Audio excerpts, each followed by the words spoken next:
Boa noite, quem está falando aqui é o Richard Santos, aqui da cidade do Doral, aqui no sul da Flórida, em mais um Coalização Conservadora das Américas. Acredite você, nós já estamos numa contagem 58. Uau. Olha só, Eduardo Platão, fantástico, né? Pessoal, o programa de hoje está sendo pré-gravado. Realmente é uma pena nós não estarmos com essa interação ao vivo e a cores, que nós gostamos de estar muito com vocês, dando esse feedback. Mas hoje à noite aqui é Thanksgiving, noite de ação de graça, quer dizer, o dia de ação de graça, que é o grande feriadão, que as pessoas gastam aquilo que não podem gastar para impressionar quem não conhece, na verdade? E assim a dívida vai aumentando de quem não é comedido nas compras, porque a tentação de Black Friday realmente é muito grande.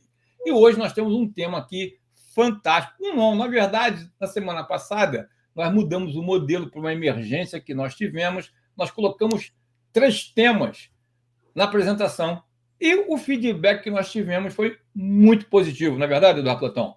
Então, a gente acredita que daqui para frente nós iremos manter essa formatação de 3 temas nesse período de 1 hora que nós iremos passar com vocês. Havendo a necessidade de um tema só, nós com certeza iremos assim fazer. Mas por hora parece que agradou e você deixa aí o teu comentário, o que você realmente achou dessa nova formatação do Coalização Conservadora das Américas.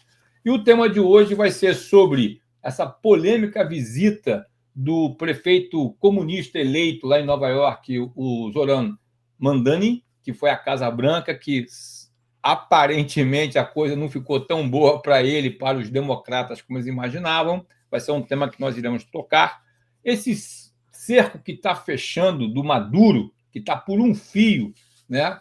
Estão na contagem regressiva, como já disse até aqui, também é o TikTok, TikTok, TikTok. E, por último, mas não menos importante, que o Eduardo Platão vai tocar no assunto com mais propriedade, que é essa prisão do presidente Bolsonaro, que chocou não só o Brasil, mas como o mundo inteiro. Se você me vê pela primeira vez, mais uma vez, meu nome é Richard Santos, estou aqui desde 91, aqui eu sou Business Advisor, consultor empresarial, especialidade em marketing e vendas para atacado, sou blogger, palestrante, nas 2 línguas e, claro, youtuber. Se você ainda não assina o canal, este é o momento. Eduardo Platão, por favor, dê as boas-vindas ao nosso público para nós continuarmos.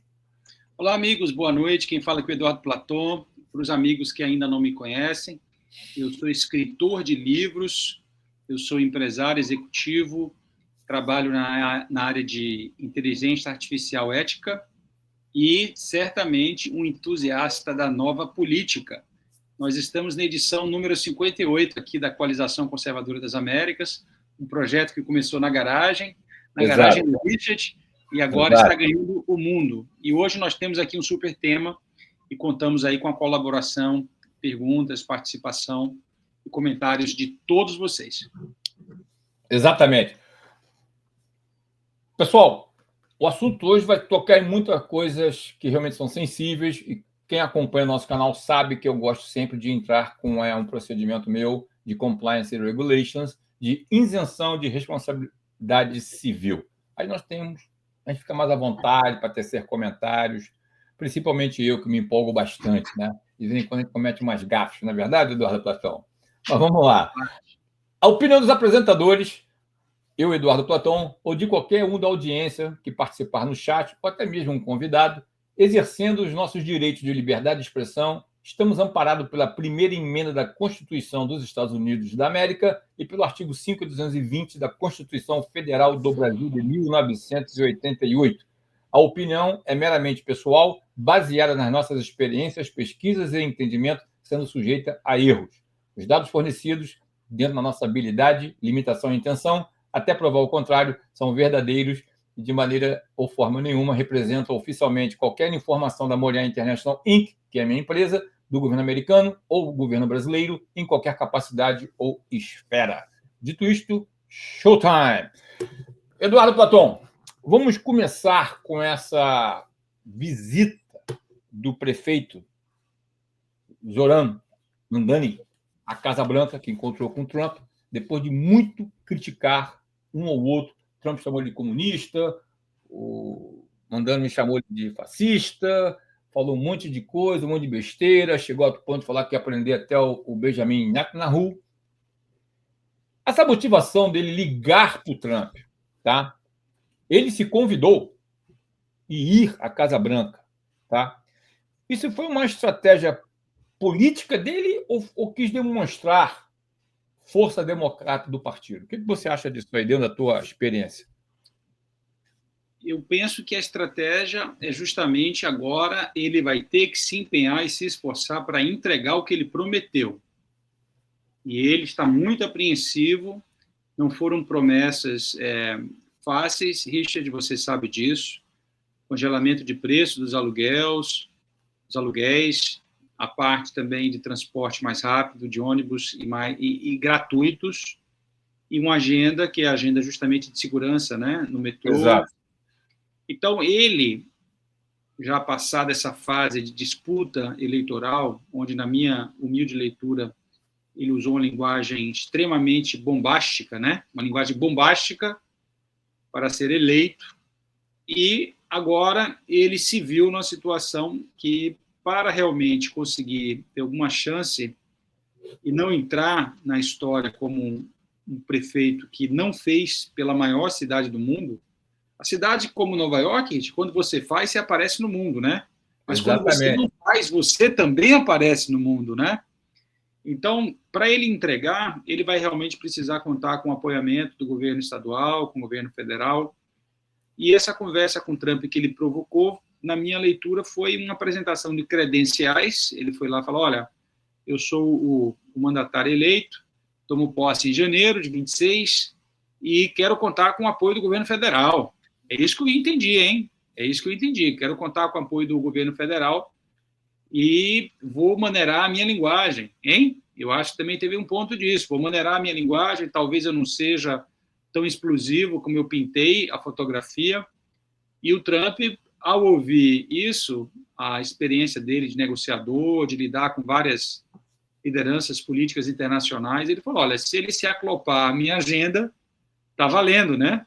Está valendo. Então, a leitura de cenário se trata de uma reunião de cavalheiros, um na esfera municipal, um na esfera federal, e eles identificaram uma agenda, inclusive de segurança, como um ponto de convergência. Essa agenda de segurança é uma agenda que agrada a base que votou no Mandame e agrada também a base que apoia o presidente Trump e o próprio movimento MAGA, Make America Great Again. Exato. Então, meus caros, saímos todos surpresos, não teve briga, não teve troca de soco, ninguém desmaiou no salão oval, e a gente conseguiu entender que o Mondame se colocou, estando numa função menor do que a função do presidente da República, ele se colocou à disposição para colaborar. Então, um passo foi dado, Richard, agora a gente precisa acompanhar os próximos passos. E o que nós entendemos, o Platão, e você que está nos vendo aqui, ele teve uma postura que eu diria a vocês que não foi muito surpreendente. Não foi muito. O que surpreendeu foi a velocidade que ele nos surpreendeu. Não sei se eu me fez entender. Sim. Por quê? No dia seguinte, ele estava falando mal do Trump. No dia seguinte, ele estava chamando o Trump de fascista. Então, quando a gente pensa nisso, pessoal, quer dizer, o Trump, como ele já falou várias vezes, ele foi até criticado de falar com todos. Kim Jong-un, Putin, né, o Xi da China, até mesmo os adversários dele políticos aqui nos Estados Unidos. E ele foi criticado. Inclusive, teve republicanos que questionaram, não assim muito, como é que vai ser esse diálogo? E foi o que ele falou, ele quer ver o bem do povo americano. Tá? E quando ele chega, ele recebe, teve aquele repórter que perguntou a ele de chamar ele de fascista e tudo, ele falou, não, eu já fui chamado de coisas piores, levou, não precisa explicar não. E no dia seguinte o cara chamou de novo, quer dizer, pegou muito mal. E uma coisa, pelo menos, até o presente momento, já vamos fazer aí daqui a pouco uma semana ou mais, a visita dele não saiu muito bem junto aos democratas, não. Não saiu muito bem, não. Por quê? que nem o Trump falou, quem precisa de apoio é Nova York. Não é verdade? E muito. E muito. E você não pode brigar com aquele que está te dando a mão. E o Trump, como nova-iorquino nato, construiu o império dele. Inclusive, se você não viu, eu vou deixar aqui na descrição a nossa live que eu fiz semana passada com o Eduardo Platon, semanas atrás, sobre a visita dele. Seria a visita como seria, tá? Porque ele não pode esnobar, pessoal, da maneira que ele está esnobando. Sabe, a violência aqui, como foi falado, a pobreza, como foi falado nesse canal, né? Nas capitais democratas estão simplesmente assustadoras, contrárias aos padrões americanos ou de decência de qualquer sociedade civilizada. Vocês não conseguem imaginar o que está acontecendo aqui. Por isso que está tendo essa movimentação de Estado democrata, uma completa. Como é que chama, o Platão, um termo político, né? Diáspora, né? É isso? Uma diáspora. Interna. O pessoal está largando os Estados-democratas, estão mudando para os Estados republicanos, está havendo um esvaziamento.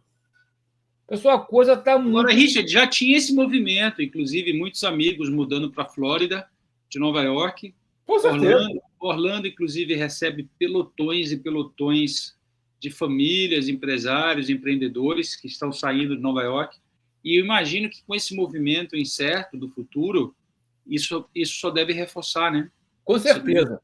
Agora, uma coisa que o pessoal falou aqui, que, pessoal, de novo, Donald John Trump, ele não é bilionário à toa, ele não quebrou e recuperou a fortuna dele à toa, ele não se tornou presidente dos Estados Unidos a primeira vez sem ter nunca sido político à toa, não foi reeleito e passou por tudo que passou à toa. Esse cara tem o chamado de Deus, tem a mão de Deus sobre ele, tem o favor de Deus sobre ele, e ele sabe fazer, ele é um estrategista. Haja visto os acordos de paz que ele está fazendo no mundo afora. Então, tem uma pergunta aqui que não quer se calar, que é o seguinte: essa tratativa que ele fez de tão nice, que eu falei há pouco, de querer governar para todos os americanos, que é o papel de qualquer presidente, né?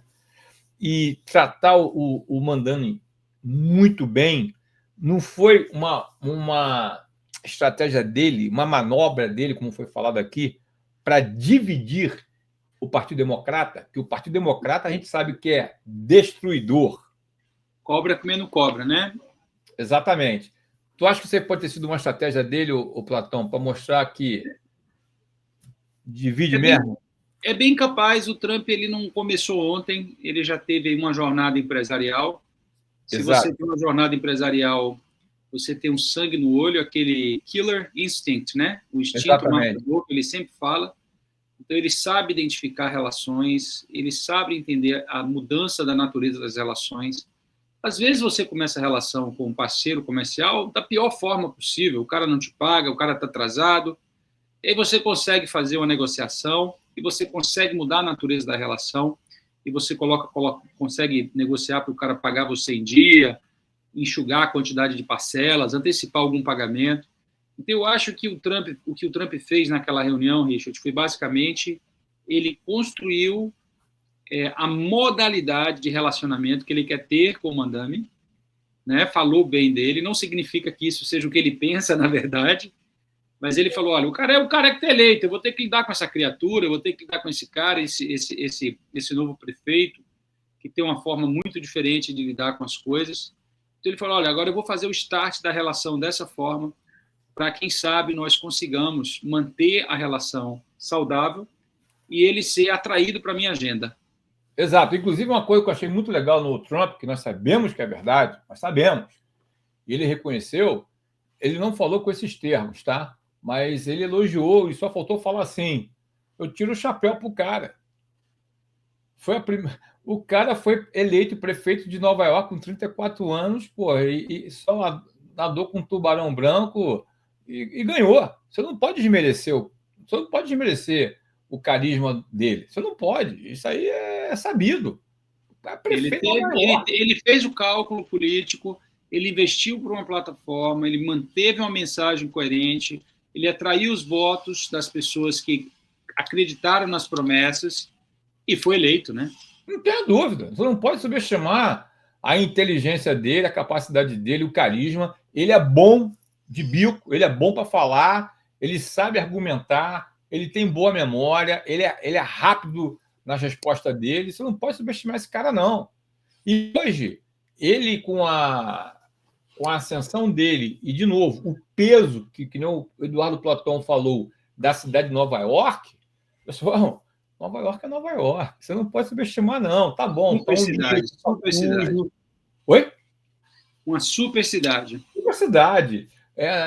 Sabe, com todo o lado negativo que Nova York está vivendo, que nós sabemos, que na marca quem está aqui acompanha, você não pode subestimar de jeito nenhum o poderio dela, o orçamento que ela tem, a exposição internacional que ela tem, um dos centros do capital financeiro mundial, tudo isso, todo aquele glamour, você não pode subestimar. Um cara que foi projetado, catapultado, hoje ele é mundialmente conhecido. Então, quer dizer, sabe, o bobo aquele cara não é.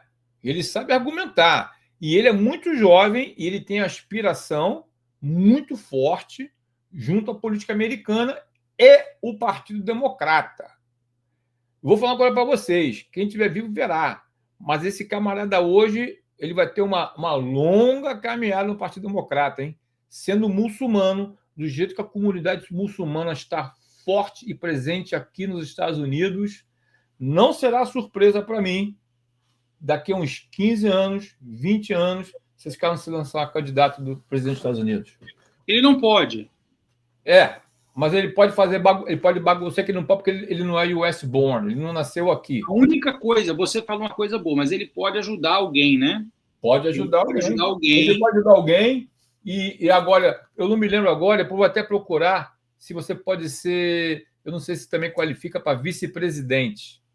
Isso é uma boa pergunta, mas eu acho que tirando a presidência, que realmente ele vai ajudar. Ele vai ajudar. Ele pode ajudar, Richard. Ele pode ajudar, mas ele pode ser outras coisas, hein? Ele pode ser governador. Pode. E eu vou falar para vocês, já tem uma movimentação uma comunidade de liderança muçulmana nos Estados Unidos que está dando dor de cabeça, pessoal. Aqui, por exemplo, agora, semana passada, retrasada, o governador do Texas, o Greg Abbott, ele proibiu a lei de Sharia. Proibiu. Contraria toda a Constituição estatal. Eles estavam tentando colocar. Excuse me. Você vê como é que a coisa é séria. A coisa está séria aqui. A briga está grande. A briga está grande. Se você prestar atenção no que os muçulmanos estão fazendo aqui, viu o que aconteceu, o escândalo que aconteceu agora, que explodiu agora lá em Michigan, com aquele cara que se candidatou a ser vice-presidente, o Tim Waltz do Partido Democrata. O que aconteceu na comunidade somaliana? Bilhões de dólares de fraude canalizado para grupos terroristas. Você escutou certo o que eu falei, hein? Ô, Richard, você está falando uma coisa tão interessante. Você está falando uma coisa muito interessante, porque nesse momento onde o Partido Democrata busca se reinventar, eles estão buscando alguma coisa diferente que possa colar. Claro. E esse movimento, né? Esse movimento da Antifada, esse movimento muçulmano, que inclusive na Europa a gente já vê as implicações disso, ou seja, a fita do tape está mais adiantada na Europa do que nos Estados Unidos, como a fita do tape na Venezuela está mais adiantada do que no Brasil. Mas esse cara, ele, na minha leitura, ele antecipa uma direção que o Partido Democrata pode, de fato, tomar, e eles podem querer absorver, Richard, toda essa legião de imigrantes, principalmente quem defende a imigração ilegal, viu? Tá. Então, isso aqui é uma leitura de cenário que, além de ser a relação de not born, né? Not born in the US, as pessoas podem querer trabalhar nessa direção com ele, e também as pessoas que not Christian, né? Que não são cristãs. Então, é um movimento que precisa ser acompanhado com calma, cautela, e muito estudo, porque o cara é muito jovem. Coloca 30 anos de política, Richard, pela frente, o cara vai estar com 64. Novinho. política. Então, ele tem o quê aí? Pelo menos, se ele ficar firme e forte, 40 a 50 anos. Com certeza. Acabei de pesquisar aqui, pessoal, rapidamente na... Não, ele não pode ser presidente, ele não pode ser vice-presidente, ele não pode ocupar o office da Casa Branca. Ele não pode estar. No person tem que ser natural. Mas ele vai ajudar. Platão, estamos aí caminhando aí já para um papo, já começa a tomar uma velocidade boa aí, já estamos aí com um tempo bom, 20 minutos. Vamos para o segundo tema, que é o do Maduro. Cerco fechando em cima do Maduro. Como você falou na sugestão, está por um fio. Ele está arregando, ele está demonstrando medo, inclusive, de morrer. Tentou uma composição com o governo americano e recebeu um sonoro não.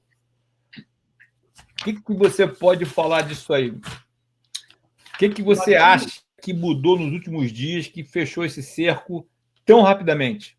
Eu acho que o Maduro está dançando tanto nas redes sociais, querendo sensibilizar o jovem, que realmente talvez o destino certo e seguro dele seja dançar. Eu acho que ele vai dançar, Richard, porque eu acho que chegou num grau de desespero, um caminho sem volta. A infra, né, americana no Mar do Caribe se encontra ali, a qualidade do equipamento, a quantidade de soldados, eu acho que já está em 12 a 15 mil soldados na região, a própria proximidade do equipamento de guerra da costa venezuelana, voos de reconhecimento com bombardeiros, né?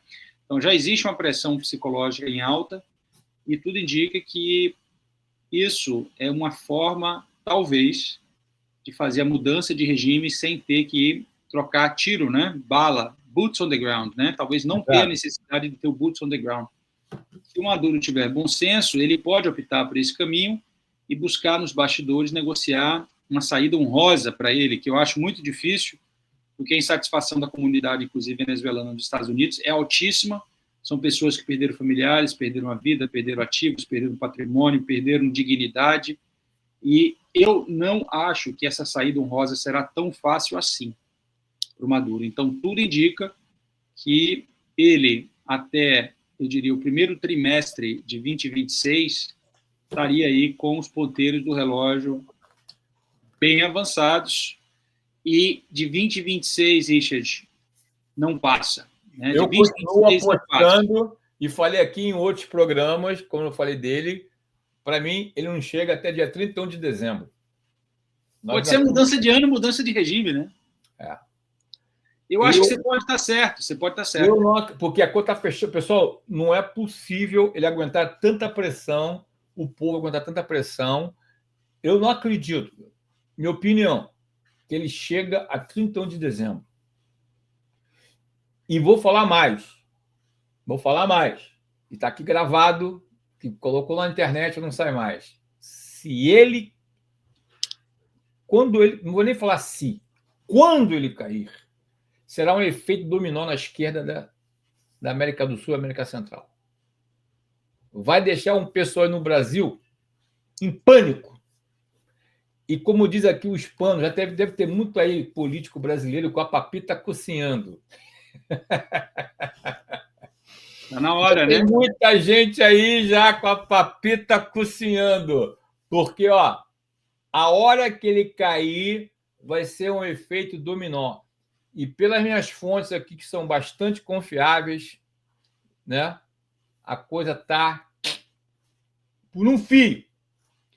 Mas vamos lá. Eu tenho outra perguntinha para você aqui, muito interessante. Muito interessante. Como é que tu acha que a Rússia, a China, o Irã estão reagindo ao enfraquecimento de Maduro? Tu acha que eles vão acabar abandonando o regime ou reforçando esse apoio? Eles estão fazendo de tudo, na nossa humilde leitura, para fazer algum tipo de negociação e manter Maduro, ou o grupo de Maduro, né? Por detrás de Maduro pode vir um substituto que seja da mesma linhagem, pode ser alguém que esteja dentro das tratativas e negociações com esses atores geopolíticos globais que querem ter uma penetração na América do Sul. Mas eu creio, Richard, que aquela flotilha de navios americanos de guerra não estão ali apenas, né, pela substituição. Eu acho que é uma sinalização geopolítica de que aquelas águas, aquele território está sobre o xerife né, da vez. Então, eu creio que uma das metas desejáveis seja justamente interromper. Não me surpreenderia que existisse naquela região um posicionamento estratégico permanente. Pare e pense nisso, hein? Não vai Exato. ficar talvez os 12, mas pode ficar uns 2 ou 3, para evitar submarino russo e chinês, evitar navios russos e chineses, barcos pesqueiros, barcos do narco, né, tráfico. Então, não me surpreenderia que, mesmo após a mudança de regime, ficasse algum tipo de infra na entrada do Mar do Caribe para proteger geopoliticamente e militarmente essa parte da Venezuela, Suriname, está ali, Guiana Francesa, não é isso? Guiana Britânica, o Brasil, logo embaixo, com o Amapá, né? O estado Exato. do Pará, que inclusive tem muito petróleo ali. Então, existe uma visão de médio e longo prazo nessa iniciativa, e eu não tenho dúvidas que os americanos querem, tesourar. E me diz uma coisa, com essa pressão, com esse cerco fechando, tá? Você acredita que o alto... Porque, na verdade, eu não acredito, isso é coisa minha também, tá, pessoal? Eu não acredito que o latino tem essa garra que o asiático tem de morrer, sabe? Eu vou morrer pelo... Eu não vejo isso no latino, eu não vejo isso no brasileiro, tá? E quando eu digo latino, eu digo todo, América do Sul, América Central, eu acho que não é a nossa cultura, tá? E eu nunca nem escutei falar no Brasil o homem-bomba, nunca escutei falar nisso. Mas, enfim, nunca escutei falar kamikaze no Brasil.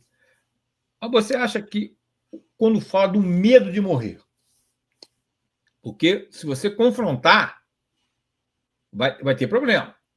Você acha que o alto comando militar venezuelano está disposto a abandonar o Maduro para salvar o próprio futuro, a própria pele? Tu acha que é possível isso? Eu acho que é possível, é factível, é realista. Negociações territoriais de bastidores já devem estar em andamento. Discussões de quem vai cuidar de qual área no país, em aliança, né, com os americanos, já deve estar em andamento. Com certeza. Eu acredito que você sabe que os exércitos do mundo eles conversam entre si, independente de quem esteja na cadeira da presidência, né? O exército brasileiro conversa com o exército americano, faz exercícios de guerra. Então, Exatamente. essas conversas já devem estar tramitando na esfera estratégica, na esfera política, e no momento oportuno é transmitido para a esfera tática, né? E a esfera operacional.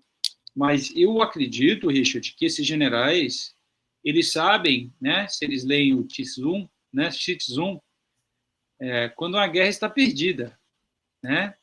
E ganhar uma guerra sem disparar um tiro é o suprassumo do êxito, né? Da arte da guerra. Então, se você consegue ganhar uma guerra sem disparar um tiro, se você consegue, por exemplo, enquanto general venezuelano, fazer uma mudança de regime, manter as suas benesses, porque essa turminha aí tem muito benefício, hein, Richard? Opa! Essa turminha tem muito benefício, tem acesso a território, tem acesso a negócios, tem contas bancárias internacionais, tem ativos e casas nos Estados Unidos. Então, eles devem estar fazendo essa reorganização do tabuleiro político e, em cima disso, no timing adequado, se reposicionar. Mas eu creio que esse movimento já está em andamento. E você acha que ainda, eu pergunto, comentaram comigo, né? Tu acha que o Maduro ainda tem algum espaço para manobra diplomática ou ele já está sentindo isolamento internacional? Tu acha que já foi atingido a um ponto sem retorno? Porque o que a gente sabe? Se você quer o mercado americano, eu acho que hoje, com a guerra tarifária que o mundo experimentou, viu que o Donald Trump é MAGA, viu que o Donald Trump é América primeiro, quem acolher o Maduro hoje vai ter problema com os Estados Unidos. Tu acha que ele já está isolado? Tu acha que ainda tem espaço para algum acordo diplomático? Richard, eu sinto que já é beyond repair. Eu acho que está além de conserto, hein? Essa Exatamente. expressão para os amigos aqui que nos assistem, essa expressão em inglês, beyond repair, é quando a situação ela não consegue ser mais consertada. É quando o investimento foi feito a tal ponto que não tem mais caminho de retorno. Exato. Imagina essa flotilha americana voltando para os Estados Unidos sem ter conquistado o objetivo de mudança de regime, né? Vai ficar Exatamente. feio. E os barcos que foram atacados do narcotráfico, né? Ou seja, o narcotráfico vai continuar? Não vai continuar, não pode continuar. Então, eu acho que chegou um ponto que é muito improvável. A política é que nem nuvem, pode mudar amanhã, mas é muito improvável de que realmente haja um recuo norte-americano. A premiação da Marina Corina, né? Eu acho que o primeiro nome dela é esse. Maria Machado. Maria Machado, ela recebeu o prêmio de paz. Nobel da Paz, Foi fantástico. pelejando, brigando, se escondendo para manter a vida dela contra o regime do Nicolás Maduro. Para mim, foi uma declaração pública e notória de que o mundo chancelou a troca de regime. O mundo deu a chancelar, deu carimbo, autorizou, e agora os músculos do mundo, vocês sabem disso, os Estados Unidos são os músculos do mundo, estão fazendo o trabalho. Então, nós estamos acompanhando em tempo real essa mudança de regime e a tentativa de que ocorra sem ter que disparar um tiro. Pressão psicológica, pressão militar, negociação de bastidor, reorganização do tabuleiro do exército bolivariano. Eu acredito que tem incentivos, posicionamentos sendo discutidos, quem vai compor o novo governo, como será, como é que vai ser a saída americana, quais são os acordos internacionais, qual é a relação geopolítica entre os dois países. Eu acho que tem muita coisa em andamento sendo discutida. Exatamente. E aqui a última pergunta sobre o assunto do Maduro, para nós entrarmos no assunto que eu acho que é o principal, é o que o pessoal mais está interessado, que é o da prisão do presidente Jair Bolsonaro.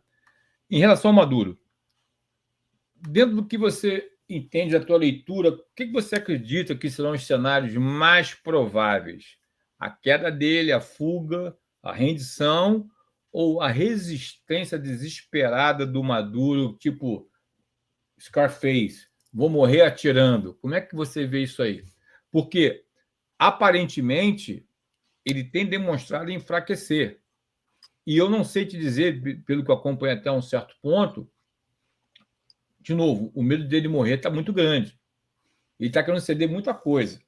E o governo americano falou, não. Como tu falou um tempo atrás, não se negocia com terrorista, né? Como é que você vê isso aí? Queda, fuga, rendição ou resistência desesperada? No que você Richard, você está me ouvindo? Muito bem. Eu vou dizer para vocês uma coisa que, para mim, é fundamental. Em 9 de outubro, olha só, pessoal, isso aqui é muito sério, e eu estou mandando aqui para o Richard agora em tempo real. Em 9 de outubro, acabei de mandar para você pelo Zap, Richard, pelo WhatsApp. Em 9 de outubro de 2019, eu publiquei um livro, se o Richard puder botar aqui na tela. Com certeza. Isso, chamado Será o Nicolás Maduro o novo Huey Long? É um livro que eu escrevi comparando um político norte-americano, que era o senador e governador da Louisiana, Huey Long, com um político e, em exercício, Nicolás Maduro, presidente da Venezuela.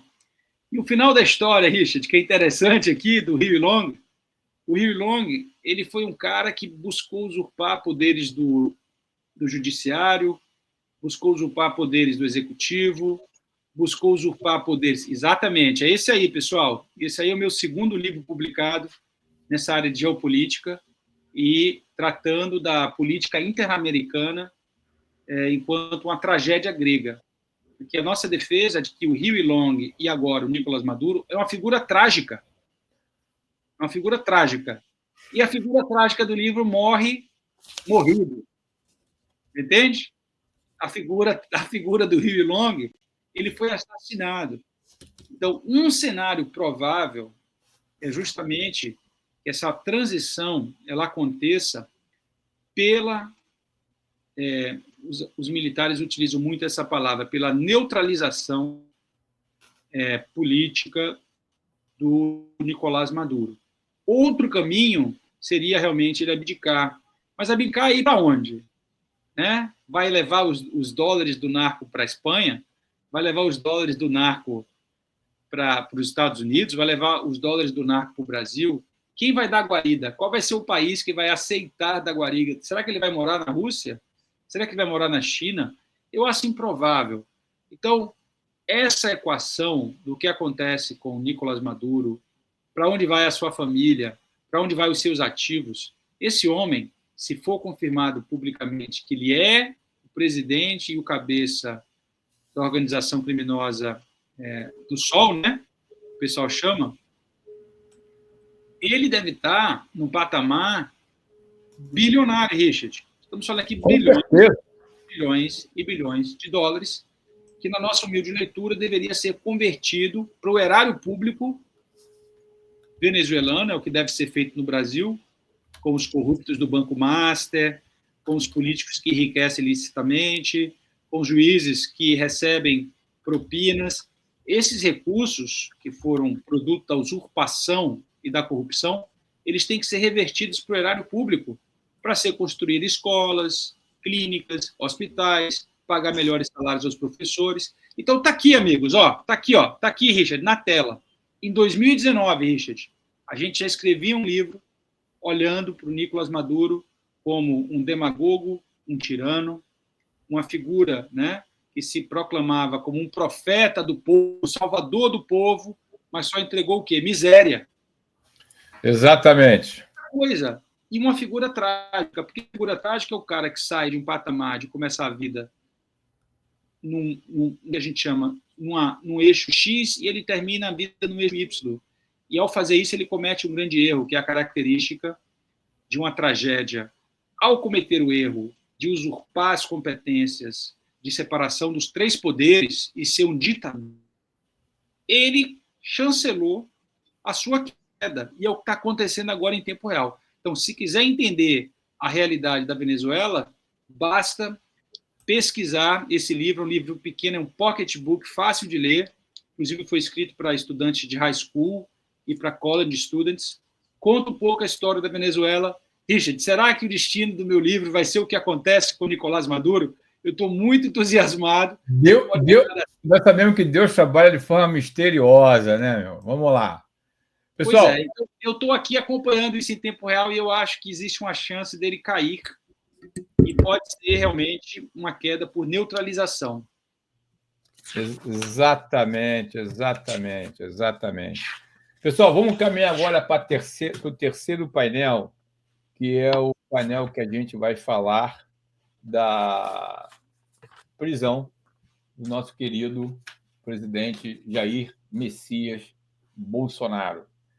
E depois, no final do vídeo, o Platão vai vir hoje com um bônus, com uma coisa interessante para vocês, que ficou no nosso coração, que ele vai dedicar um tempo para falar com vocês. E vamos lá. Eduardo Platão, o que tu está achando de tudo isso que está acontecendo? Melhor, do que aconteceu e está acontecendo. O que tu está achando de tudo isso que aconteceu? Olha, eu gravei um vídeo no meu canal do YouTube falando que tem uma lista longa, histórica, de décadas, de políticos brasileiros e juízes que estão na fila de espera para serem presos, hein, Richard? E é justamente o homem que traz orgulho ao povo, o homem que busca trazer avanços, né, no erário público, contas pagas, estatais no azul, orgulho ao povo brasileiro, relações decentes, apelo à família, apelo a Deus, cristão, pai de família, conhece as mazelas da política por ter vivido aí 5, né, cargos como deputado federal, é justamente esse homem. Que não tem casos de corrupção, não tem casos de enriquecimento ilícito. É justamente esse homem que é condenado, um homem idoso, que tem problemas de saúde. Por que problemas de saúde, Platão? Porque ele recebeu uma facada na sua campanha. E até hoje nós não sabemos quem mandou dar essa facada, porque não foi permitido essa informação circular abertamente. É esse homem que tem restrições alimentares, é esse homem que tem restrições de remédios. É justamente esse homem que tem aí uma chance de fuga diminuta. Se ele quisesse fugir, ele já tinha fugido. Se ele quisesse ficar nos Estados Unidos, quando ele terminou o mandato dele, ele teria ficado, né? Então, é justamente esse homem que é escolhido para estar atrás das grades por uma condenação de quê? 26, 27 anos. Então, isso mostra para mim o momento de lama que nos encontramos. Isso aqui é uma leitura política, uma opinião política. Nos encontramos na política brasileira. É lamentável. Tem muita gente, Richard, que poderia estar sendo preso no Brasil. Vou dar um exemplo aqui. Quantas pessoas do INSS? Quantas pessoas do Banco Master? Quantas pessoas do Correio?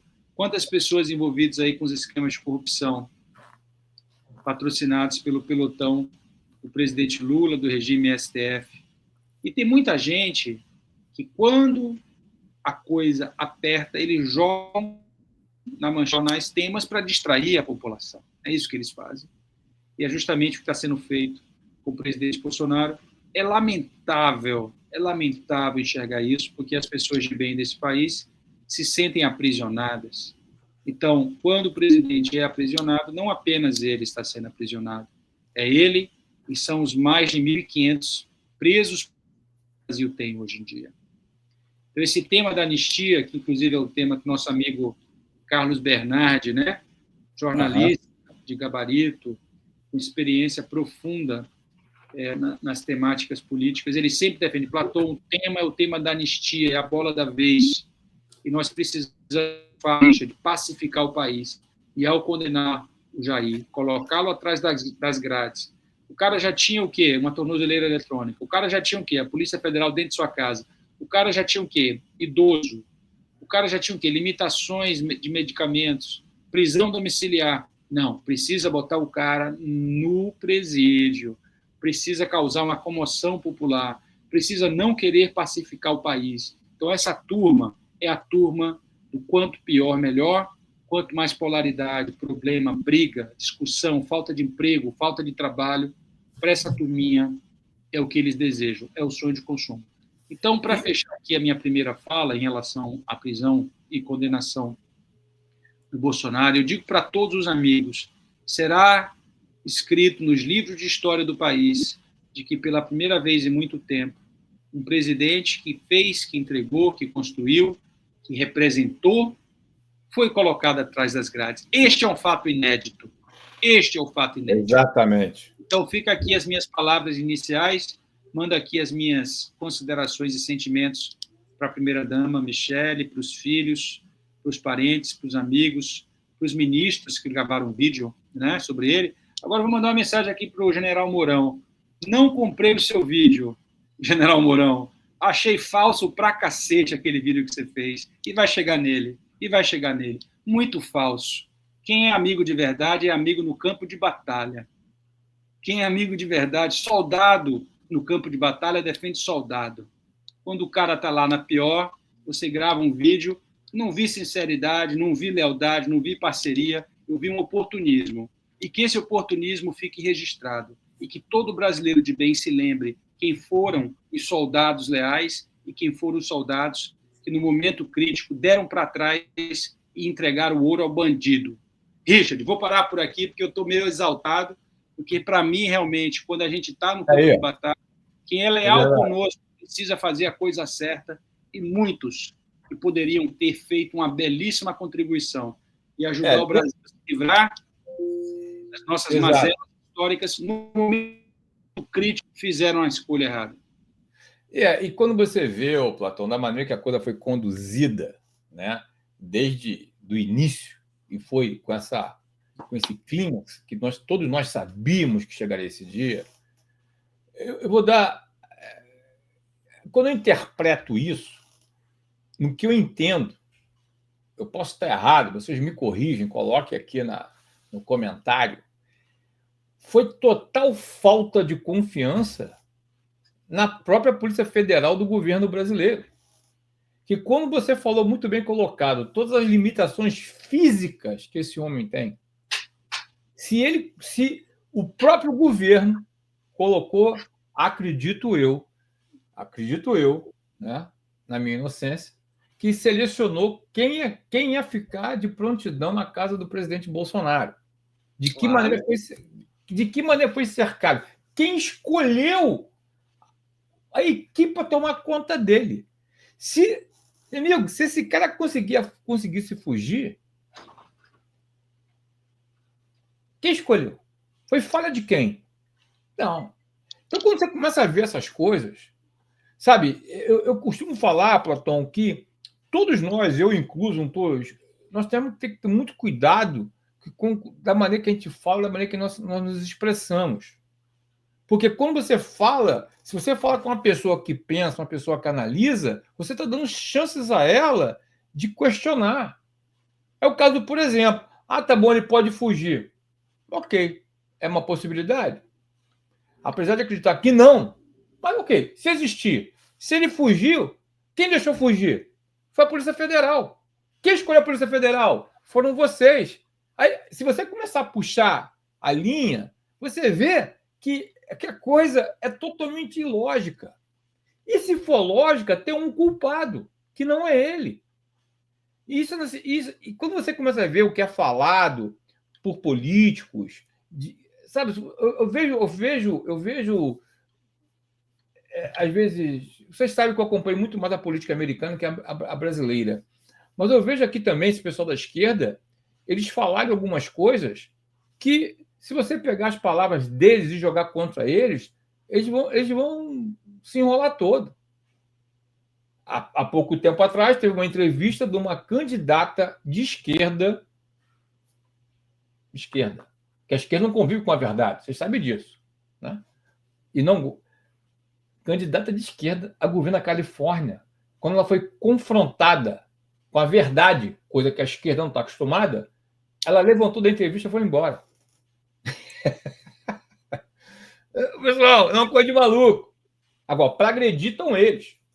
Richard, eu queria aproveitar aqui também, aproveitar essa fala, é uma fala de indignação, de um espaço de fala, né? Eu estou aqui utilizando a linguagem que a esquerda adora utilizar, um espaço de fala, de dignidade, mas é para ver se eu desperto, né, a racionalidade de alguém, a coerência de alguém, o compromisso da verdade com alguém. Além de prenderem o Jair, aqui, ó, saiu no Metrópole, General Heleno, General Augusto Heleno, Paulo Sérgio Nogueira e o Braga Neto. Pô, eu fiz uma pergunta no programa que eu participei hoje mais cedo, falei, qual é o papel do Exército Brasileiro? Eu não sei, Richard, eu estou um pouco perdido nessa resposta. Não sei. Porque general com G maiúsculo, porra, o general Heleno é um general com G maiúsculo, meu. O Braga Neto é um general com G maiúsculo. Pô, a gente bota os caras que são bons, que são decentes, que são dignos, que têm uma trajetória ilibada, que têm uma reputação top, que são respeitados pela tropa, a gente bota os caras atrás das grades. Que banânia é essa, Richard? O pessoal chama o Brasil agora de banânia, né? Que banânia é essa? E outra então, coisa... Como é que a gente consegue dormir? Essa é uma pergunta que eu me faço, e eu queria que algum general da ativa conseguisse responder essa pergunta. Que país a gente consegue construir? Que tipo de jovem a gente consegue inspirar? Quando a gente coloca o general Heleno atrás das grades, eu comentei aqui mais 2 nomes, né, o Braga Neto e mais um. Como é que a gente faz isso? A gente consegue dormir em paz, botar a cabeça no travesseiro, Richard? Então, tem coisas que estão acontecendo no Brasil que são surpreendentemente fora do que seria digno, correto, verdadeiro, produtivo, positivo, elevado. Essa turma entrou numa rota descendente, mas eu creio no Espírito Santo, eu creio no Cruz, eu creio em Deus, que nós iremos passar essa fase, Richard. Eu vou parar por aqui. Tu falando do militarismo, eu cresci, pessoal. Eu sou do tempo. Como diz aqui na América, eu tenho um tempo suficiente. Eu me lembro, quando eu cresci, que só quem podia aprender militar era militar. Inclusive, eu soube no Rio de Janeiro, para quem não notou, eu sou carioca, alguns acontecimentos que existiam, às vezes, no trânsito, aquelas coisas todas, que o policial militar parava um militar da ativa, né? Ou até mesmo a vida da reserva, eles chamavam uma autoridade militar para tomar o devido cuidado com aquele militar que estava sendo preso. Eu me lembro disso. Então, quando a gente vê o que aconteceu com ex-capitão, ex-presidente, do ponto de vista militar, você acha que existe algum precedente para prender um ex-presidente dessa forma? Ele não teria que ter uma tratativa militar, não só pela posição dele e pelo uniforme que ele vestiu? Olha, Richard, tem tantas coisas que são difíceis de entender no atual capítulo. Para começar, porque começou na última instância, não na primeira instância, já que Jair Messias Bolsonaro não estava com foro privilegiado, né? Não estava com mandato, está tudo errado. A nossa leitura é uma leitura que nos questiona por que não deram os meios de defesa, por que não deram uma modalidade para o processo avançar, ser criticado, debatido, né? E ir subindo na hierarquia da justiça. Então, tem muitas coisas que realmente não nos deixa a entender essa estratégia. Isso não é estratégia na nossa leitura jurídica, para mim isso é uma estratégia política. Claro. Então, a nossa leitura de cenário é de que nós temos juristas vestidos de políticos ou políticos vestidos de juristas, né? E isso é muito preocupante, porque uma grande parcela que lá se encontra, principalmente a turma da primeira turma, sendo redundante, está visceralmente vinculada aos interesses do próprio presidente Lula. Então, é preocupante para o brasileiro, para o cidadão brasileiro que acompanha a política em tempo real, que vive a política, que respira a política, perceber que nós temos aí o Jair condenado e preso, o Heleno condenado e preso, o Braga Neto também, ou seja, quem é respeitado pelo povo, quem é respeitado pela tropa é colocado atrás das grades. E eles querem criar um país de banânias, e são pessoas que não têm força, que não têm ideia, que não têm capital político, que não têm respeitabilidade, que não têm liderança, para pilotar a tropa. O que é? Para o país ser tomado pelo interesse comercial chinês, russo. Então, é uma pergunta: qual é a proposta do Exército? Para de gastar tanto dinheiro com esse pessoal. Exatamente. Né? Vamos fazer aqui um acordo de segurança bilateral, coloca tropas de outros países, né? Espero eu que sejam do continente americano, e tira essa classe, porque se a proposta é realmente atrapalhar a soberania brasileira, enfraquecer o Brasil, eles têm tido muito êxito nesse capítulo recente da política nacional. Quando se coloca um homem como... Eu tenho que repetir isso, porque o pessoal precisa entender a dimensão disso. Quando se coloca um homem como o general Heleno atrás das grades, que pilotou o Gabinete da Segurança Institucional, GSI, amigos, final de ciclo. Richard, isso é final de ciclo. Isso é vergonhoso. Inclusive, é outro cara que está numa idade avançada, né? Idoso.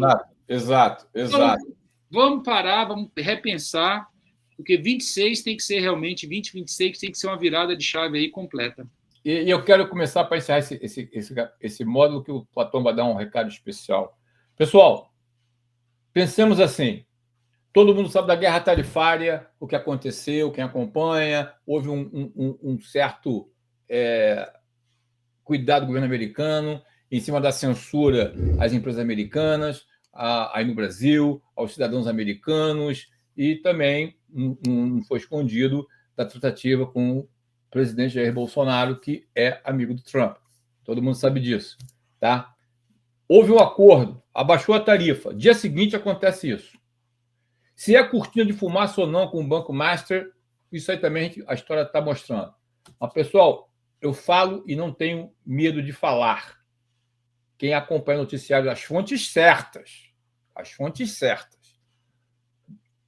o governo brasileiro deu tiro nos dois pés. Fiquem ligados. Platão, começa a fechar com o que você quer falar, deixar o recado para o povo que você pediu. Por favor, o que o Platão vai fazer, depois vai ficar na descrição do vídeo. Por favor, começa aí. Primeiramente, eu queria deixar um recado para o povo, é um recado de uma mistura, primeiro, de esperança, nós pudemos aí tramitar esse PL da anistia, anistiar os presos políticos do Brasil, grupo ao qual o presidente Bolsonaro faz parte. Seria um feito histórico, senhor Hugo Mota e senhor Davi Alcolumbre. Sejam machos. Seja macho, rapaz. Seja macho velho, como fala o pessoal aqui do Nordeste. Virem homem, pô. O pessoal do Nordeste bate na mesa e fala, vira homem, pô. Faz a coisa certa, meu. Defende o seu país. Traz dignidade para o seu povo. Tramita isso. Mulheres, senhoras, trabalhadores, mães de família. Uma prisão insossa. Façam a coisa certa. Segundo, senadores, já está na hora de tramitar o impeachment. 22 propostas na gaveta do Davi Alcolumbre. Façam um trabalho pelo qual os senhores são pagos. Que vergonha! Os senhores são vergonhosos, os que não fazem o que o povo brasileiro pede. Os senhores trabalham para o povo brasileiro. Então, essa é a mensagem. E para fechar, Richard, com chave de ouro hoje, que eu acho que essa live é uma live histórica, vai ficar gravada aí para todos sempre. Amém. Eu queria dizer aqui, ó, tem uma mensagem aqui muito especial, que é uma oração que está circulando pelas redes e pelas mídias. E nós queríamos aqui fazer uma oração rápida para fechar. Eu faço meu fechamento na sequência, o Richard faz o fechamento dele, que ele sempre faz, de maneira belíssima, que é uma oração pelo próprio presidente Bolsonaro e pelos presos políticos que estão presos de maneira injusta, tá? Seus familiares, as pessoas que estão muito desanimadas com o Brasil e já não tem mais força para lutar, pessoal. Tem pessoas que falam, Platão, eu não tenho mais força, eu não consigo mais. A gente faz aqui hoje uma oração para cada um de vocês. E a oração começa assim. Senhor Jesus Cristo, seja o seu sangue preciosíssimo a percorrer o Brasil inteiro, Amém. limpando todo o mal, toda a injustiça, todos os demônios e seus vestígios que assolam a nossa pátria. Em seu nome, Senhor, há uma corrente de oração por meio dos habitantes do nosso Brasil e no exterior. Estamos em oração, pedindo compaixão e misericórdia, Senhor Jesus Cristo. Nós, humildemente, imploramos que seja eliminada esta opressão satânica que aflige a nação brasileira. E declaramos que teu é o Brasil, teu é o poder, teu é o reino, teu é a glória, Senhor. Pela sua dolorosa paixão, tende, Senhor, misericórdia dos que te buscam e de todos nós, homens, mulheres, crianças, idosos, jovens, que te louvam, Senhor, e te amam. Em nome de Jesus. Amém. Amém. Bela, bela oração. Pessoal, é isso aí. O momento é sério, o momento é delicado, nós estamos tratando de vidas, nós estamos tratando de futuro, nós estamos tratando de gerações por vir. Não brinquem com o que está acontecendo no Brasil. Não entrem nessa agenda demoníaca que política não se discute. Não entrem. Olha, pessoal, são três coisas que eu cresci. Eu não sei qual a sua idade, mas você cresceu escutando. Política não se discute. Religião não se discute. E futebol não se discute. Futebol não tem nada a ver. Se você é Flamengo, se você é Vasco, isso aí não tem nada. Mas política e religião, sim, você discute. Alerta, abra. E se a discussão não fosse importante, pessoal, entenda a profundidade que eu vou falar para vocês. Se a política não fosse importante de discutir, comunista não calava a nossa boca. Comunista não nos censurava. Comunista não me censurava. Eu sou uma pequena gota no oceano. E por que eu sou censurado? Por quê? Porque eu não dou mole para comunista? Comunista é, como diz aqui, é o porco de batom. Eu botei um vídeo no meu canal essa semana do Carlos Giménez, que é filho de cubano, que é um republicano, que deu um show falando. Eu conheço comunista e marxista de longe. E não houve visualização. Por quê? Que nem eu já falei. Eu quero ver um democrata americano que tenha. Eu não vou falar nem se é macho para não ficar na parte de sexual, gênero, vamos dizer assim. Eu não conheço, eu nunca escutei falar um democrata que veio a Miami, na comunidade venezuelana, na comunidade cubana, defender o que quer se botar aí no Brasil. Eu nunca escutei falar. Por que não vem? Por que não vem? Se aqui é o país da liberdade, aqui é o país do. Você pode falar o que você quiser, fazer passeata. Por que não vem aqui? Pessoal, abram o olho. A coisa é séria. Eu estou aqui nos Estados Unidos. Eu sou cidadão americano pela graça.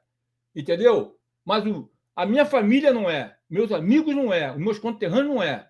E você pode acreditar.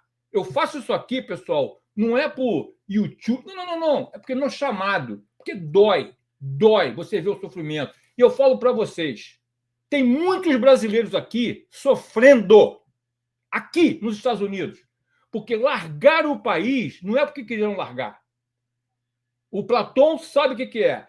Platão já fez um belo trabalho aqui junto aos imigrantes. E ele sabe qual é a dor da maioria dos imigrantes. Que largaram o seu país, largaram a sua origem, não é porque queriam. Eu sou um caso à parte, pessoal. Eu nasci no Brasil por acidente de percurso. Quem já viu meu testemunho aqui, minha história, sabe. Mas a maioria não é assim. E chega aqui, sofre. Vocês não imaginam o grau de sofrimento que tem aqui na comunidade brasileira. Está tudo muito bom pelo telefone. Está tudo muito bom na conta do Instagram. Mas aqui está sofrendo. Saudade da terrinha, do botequim, da praia, do almoço de família domingo, porque fugiu do Brasil. Acreditem no que eu estou falando para vocês. Eu sou um cara de Mateus 5. Seja minha palavra sim, não. O que vier fora disso é procedência maligna. O Platão anda comigo, sabe como é que eu sou. Então, o que o Platão está falando é muito sério. Se pegar o presidente Bolsonaro, pode pegar você. E não é questão de se, é de quando. Tem que ter um cara decidido. Eu tenho certeza, quando eu falo no final, para que nós venhamos orar pelo Brasil, orar pelos Estados Unidos e orar por Israel, não é papo espiritual só, não. É profetizar na vida de cada um de nós. Porque nós sabemos que Deus tem um propósito. E isso, pessoal, aprenda. Política se discuta assim. Abra os olhos. Abra os olhos. E se você vê, mais ou menos, quando um pessoal da esquerda, aí no Brasil, vá para um estado mais de direita, que nem é Santa Catarina, outros que eu conheço, no meio do pessoal agro, é um vexame. Porque ninguém compra mais a ideia. Esclarecido. Pessoal, o tempo correu, eu tenho que ir embora, já estão me chamando aqui. Foi um grande prazer. Compartilhe esse vídeo. Vocês viram que eu me empolguei aqui no final, como sempre, né? Mas dói, pessoal. Dói.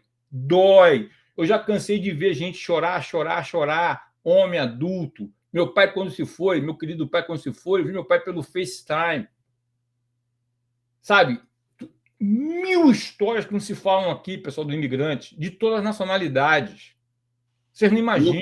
Meu cunhado também, eu passo até aqui aproveito a sua fala para elevá-lo. Meu cunhado também viu o pai dele indo embora, né, desse plano de longe, né? Não história, pessoal. Tem muita história. E é uma situação que nós precisamos realmente lembrar e valorizar, Richard. Você está certíssimo. A maioria dos imigrantes que eu conheço aqui, de todas as nacionalidades, eles saíram porque não suportaram o governo. Olha, pessoal, não dá mal, não. É muita história, é muito triste. Pessoal, eu vou ficando por aqui. Compartilhe esse vídeo, né? Deixa os seus comentários. Hoje Como falei, é para o feriado aqui, foi pré-gravado. E como eu sempre fecho, tudo aqui que eu falei o livro do Platão vai estar aqui na descrição, essa oração vai estar aqui na descrição para você compartilhar também. E ficamos por aqui. Mais uma vez, muito agradecido pelo tempo precioso de todos vocês. Isso para a gente realmente é muito significativo. E se Deus quiser, nós vamos te ver na semana que vem. Não se turbe o vosso coração. Saiba que o melhor está por vir e virá. Que o Deus de esperança enche tua vida, tua casa de paz e graça, e Deus te abençoe e Deus te guarde. Mais uma vez, continuemos orando pelos Estados Unidos, pela pessoa do presidente Donald Trump, que dê a ele discernimento, sabedoria, coragem e ousadia no Senhor, que ele tem demonstrado isso para abençoar não só esse país, mas como todas as nações. Haja visto os acordos de paz que ele tem desenvolvido. Claro, pelo nosso presidente querido Bolsonaro, pelo Brasil, que é um país maravilhoso, e pela paz de Israel. Muito obrigado e até o próximo vídeo.